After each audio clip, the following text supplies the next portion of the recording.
Thalita, obrigado. Uma questão muito importante que tem sido discutida é se a pandemia melhorou ou piorou as pessoas. Eu acho que a pandemia revelou quem as pessoas são.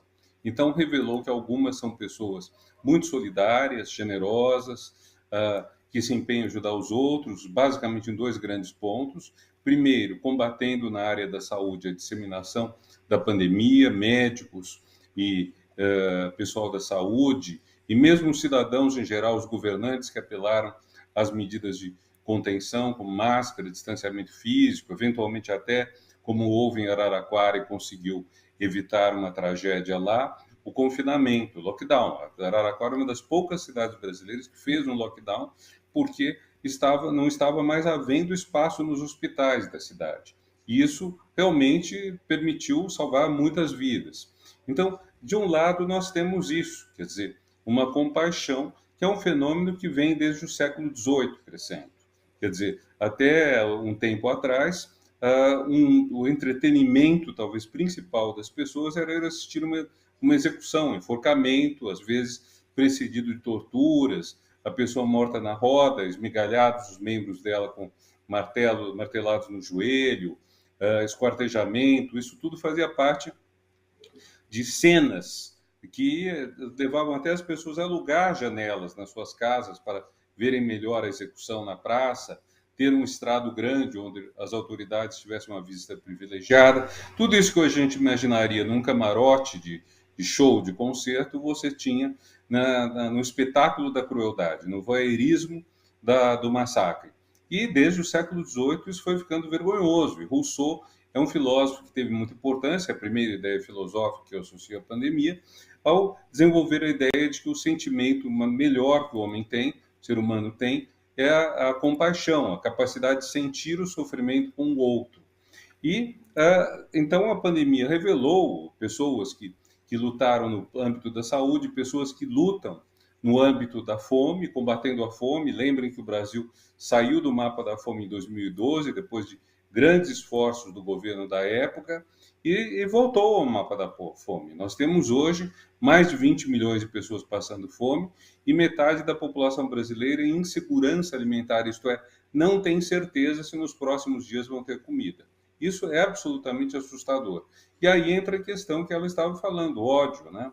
Quer dizer, então você tem a compaixão que foi crescendo ao longo desses séculos, mas aparentemente, o que tudo indica, ficou um ódio dormente, escondido, latente, que quando alguém abre espaço para isso, ele vem à tona. Grande exemplo, o Trump, um governo baseado no ódio, baseado os fascistas da Europa, assim, o ódio aos imigrantes. Aqui no Brasil, ódio a vários grupos, ódio à população trans, a várias das populações LGBT, ódio a, eventualmente, até uma região do país, preconceito de cor, preconceito de gênero. Então, você tem isso acontecendo hoje, e o que eu quis dizer nesse livro é que as duas ideias filosóficas que nos permitem enfrentar a pandemia são, de um lado, a compaixão, que é o contrário do ódio, e, de outro lado, uma frase de Marx, que não é exatamente uma frase marxista, porque não tem nada a ver com o comunismo, mas é uma interpretação que ele faz da história, que a humanidade só se coloca as tarefas que ela pode resolver. Então, quando você tinha a peste negra no século XIV, que matou de um terço a metade das populações afetadas, a humanidade não imaginava poder vencer a peste. E a peste foi uma coisa recorrente ao longo dos séculos, até a descoberta do micróbio, até a descoberta da penicilina, até várias invenções, muitas delas do século XX. Tanto que, vamos pegar a vacina. Primeiro, a vacina é algo que era praticado no Império Otomano, que seria mais ou menos, um pouco mais do que a atual Turquia, né? Então, eles sabiam, quando uma pessoa tinha varíola, cortavam um pouco do pus, ou sei lá do que, da varíola, e inoculavam em outras pessoas para produzir uma reação branda. Disso, isso foi para a Inglaterra, e como o inglês que inventou no Ocidente a vacina fez experiência com vacas, o nome ficou sendo vacina. E qual era a doença? A varíola. Pois bem, em 1970, houve o último contágio de varíola, digamos, fora de ambiente laboratorial. Infelizmente, em 1980, uma pessoa manipulou o material genético da varíola, se contagiou. Faz 40 anos nós tivemos a última morte de varíola e uma doença que no século XX, quer dizer, ontem, né? Entre 1900 e 1970, matou de 300 a 500 milhões de pessoas. Então, essa soma de compaixão com razão, com ciência, com capacidade de definir uma tarefa para a humanidade, é o que nos permitiu vencer doenças, reduzir extraordinariamente sarampo, catapora, essas doenças que meio século atrás toda criança ia ter. Então, às vezes, até os pais faziam festas de catapora, festas de sarampo, para contagiar logo e a pessoa vencer isso. Agora eu li no jornal uma cantora tcheca, uma senhora de 57 anos, anti-vax, e ela contagiou-se de Covid, ficou feliz porque disse que agora ia poder sair e morreu. Quer dizer, uma estupidez sem tamanho. O filho dela, o marido, que se fizeram vacinar, estão revoltados, indignados com as pessoas que fizeram a cabeça da mãe. Então, nós temos hoje um combate grande, compaixão versus ódio. Pessoas que estão revelando as suas qualidades éticas e pessoas estão revelando sua capacidade de odiar, enfim, os sentimentos mais perversos que existem na natureza humana estão também vindo à tona. Muitas vezes porque são pessoas que se sentem, talvez, eu arrisco uma hipótese, talvez um pouco fora de lugar nesse mundo em que estamos vivendo. Talvez sintam que negros, ou, por exemplo, no caso da educação, estudantes cotistas, estão tirando o lugar deles. Talvez isso seja uma causa para o ódio, né? O professor, você escolhe esses dois pensadores, esses dois temas, a compaixão e o avanço da ciência, que vão absolutamente de encontro, em colisão, né, ao que a gente tem hoje nos nossos representantes, mas no nosso governo, no nosso governo, nos ditos filósofos, inclusive. Então, é uma forma de crítica também, né, a tudo isso que a gente tem enquanto autoridade hoje no país. Se você está chamando de dito filósofo alguém que foi levado pela Covid há 2 dias atrás, essa caracterização dele como filósofo não é aceita na academia. Uma pessoa que leu certamente bastante coisa, que tinha habilidade de comunicação, mas ninguém de nós o considera um pensador de qualidade. Filósofo é quase que uma honra que a gente atribui pensadores originais.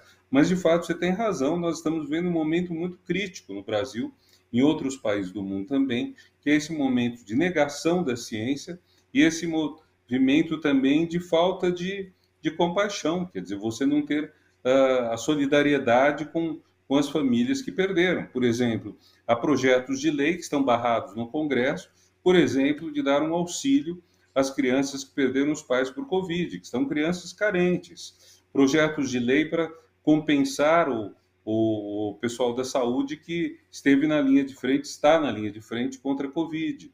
Então, você tem uma política pública às avessas, quer dizer, em vez de ser a política de combater essa doença terrível, você tem uma política pública de quase descaso em relação a isso. Isso é muito grave, né?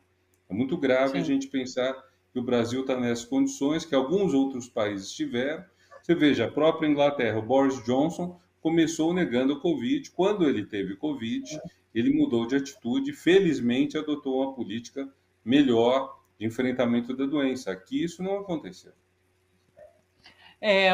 O Evaldo, que é o nosso redator, ele me mandou aqui uma frase que eu achei ótima. Ele disse assim, olha, o paradoxo olavista, uma doença que nunca existiu matou um filósofo que não era. É isso que aconteceu com o Olavo de Carvalho, né? E cito, inclusive, de novo Rui Castro, né? Rui Castro ontem disse que era considerado um filósofo por imbecis e um imbecil por filósofos. Eu acho que reflete muito disso que você comentou no início da sua fala em relação ao Olavo de Carvalho, né? Professor, essa questão você fala sobre Marx, né? Que você pegou não a teoria comunista, mas uma fala de Marx para trazer em relação à reflexão, né? Teve um porquê? Por que você decidiu trazer Marx para falar sobre esse assunto. E outra coisa também, eu li você dando uma entrevista dizendo que essa questão da compaixão, inclusive, você começou a refletir sobre quando viu a falta de compaixão desse nosso governo, né, desse nosso do presidente da República hoje. Então eu queria que você falasse um pouco sobre a escolha desses dois autores, desses dois pensadores, para começar a refletir sobre pandemia no mundo.